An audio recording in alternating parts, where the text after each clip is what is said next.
నమస్తే, welcome to NSTV news. ముందుగా ముఖ్యాంశాలు.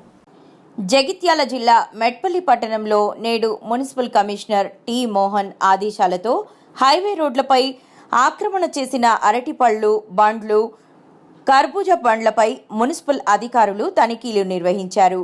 ప్రజలకు రవాణాలో ఇబ్బందులు కలిగించడంతో సంబంధిత బండ్ల యజమానులకు 2,000 రూపాయలు జరిమానా విధించారు. ఈ సందర్భంగా కమిషనర్ మాట్లాడుతూ నేషనల్ హైవే రోడ్లపై అక్రమంగా బండ్లు పెట్టినట్లయితే మున్సిపల్ చట్ట ప్రకారం కఠిన చర్యలు తీసుకుంటామని హెచ్చరించారు.